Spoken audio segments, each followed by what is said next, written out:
नमस्कार नमस्कार दोस्तों, कैसे हैं आप लोग। कामाख्या टुडे में आपका स्वागत है।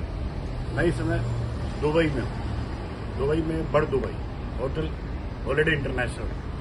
आज आपसे रात को गहन चर्चा होगी एक नए विषय पे। दुबई से स्वागत करते हुए आपका पुनः हर्ष होता है। नमस्कार। जय भाई, जय मां कामाख्या। मित्रों नमस्कार।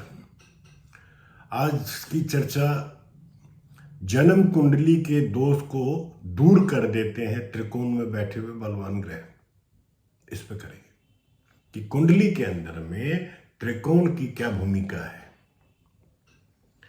वैदिक ज्योतिष में 9 ग्रह 12 राशियां और 12 भावों को मिलाकर बनेगा 9 ग्रह, या यूं कहूं कि 7 ग्रह 2 छाया ग्रह, 12 राशियां और 12 भावों को मिलाकर हम ज्योतिष में जन्म कुंडली बनाते हैं।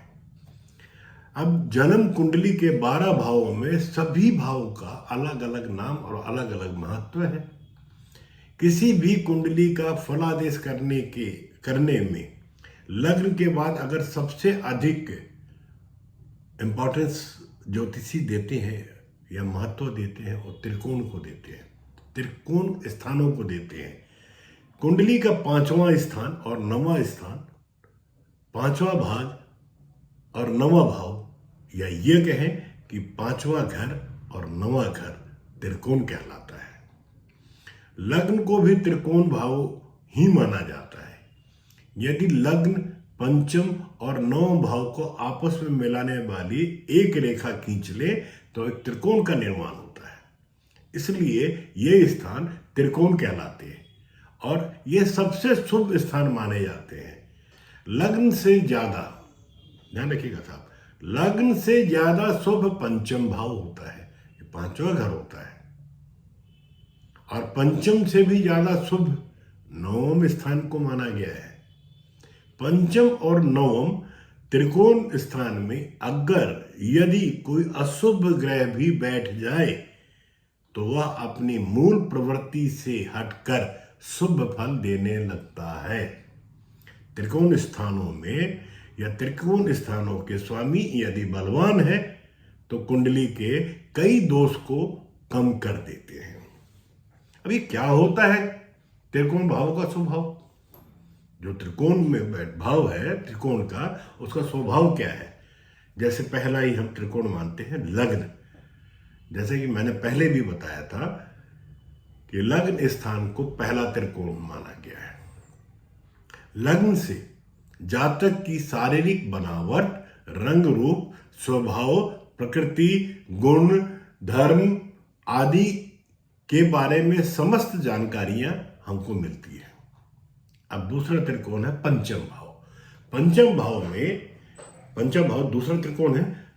इस लग्न से ज्यादा ये जो है भाव लग्न से अर्थात पहले त्रिकोण से ज्यादा शुभ माना गया है।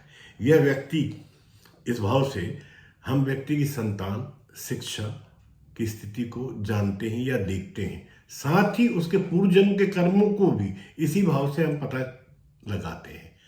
मंत्रों की सिद्धि, गुप्त विद्याओं आदि पर भी इसका अध्ययन इसी भाव से हम करते हैं। अब तीसरा त्रिकोण साहब, नौ भाव, 9वां घर, तीसरा त्रिकोण। यह भाव 5वें से ज्यादा शुभ होता है। पहले से शुभ 5वां, 5वें से शुभ 9वां। यह पंचम भाव से अधिक शुभ होता है। यह भाग्य भाव कहलाता है। इससे व्यक्ति की किस्मत के सितारों की जानकारी हम प्राप्त करते हैं। इस भाव से पिता, पितृदोष के बारे में भी हम पता लगाते हैं। इस भाव से व्यक्ति के सत्कर्म, धार्मिक प्रवृत्ति आदि की जानकारी मिलती है। अब ये त्रिकोण स्थानों से बनने वाले कुछ योग, या यूं कहूं कि त्रिकोण स्थानों से कुछ योगों का निर्माण होता है, जिसमें पहला योग जिसमें हम चर्चा करने जा रहे हैं, विपरीत राजयोग। त्रिक स्थानों के स्वामी त्रिक स्थानों में हो या युक्ति या दृष्टि संबंध बनाते हो तो विपरीत राजयोग बनता है। इस योग में व्यक्ति महाराजाओं के समान सुख को प्राप्त करता है। केंद्र त्रिकोण राजयोग, ये दूसरा राजयोग है। केंद्र त्रिकोण राजयोग।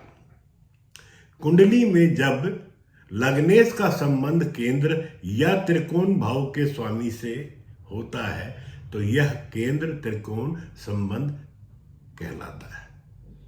केंद्र त्रिकोण में त्रिकोण लक्ष्मी व केंद्र विष्णु के स्वरूप माना गया है।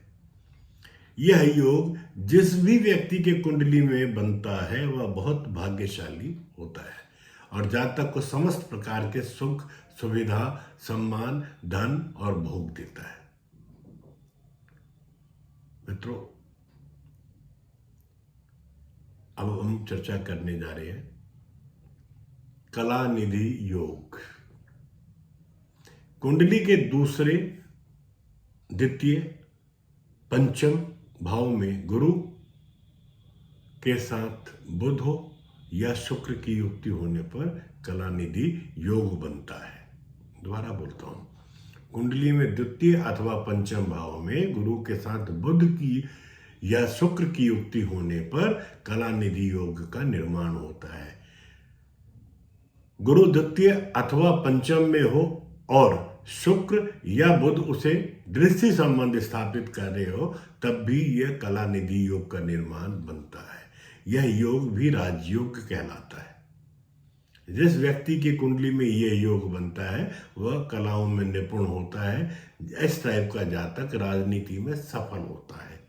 अब हम बात करेंगे अमारक योग। सप्तम भाव का स्वामी नौवें भाव में और नौवें भाव का स्वामी सप्तम में हो तो अमारक योग का निर्माण होता है। इस योग में सप्तम और नवम, सप्तमेश और नवमेश दोनों का बलवान होना जरूरी है। इस राजयोग वाले व्यक्ति का विवाह के बाद जो इस टाइप के जो भी जातक हैं उनका विवाह के बाद जबरदस्त भाग्योदय होता है। मित्रों, आज की चर्चा यहीं पर संपन्न करते हुए अगले विषय नई चर्चा के साथ आपके सम्मुख अगले वीडियो में पुनः उपस्थित होता हूं। तब तक के लिए आज्ञा दें। जय मां कामाख्या। आपका दिन शुभ हो।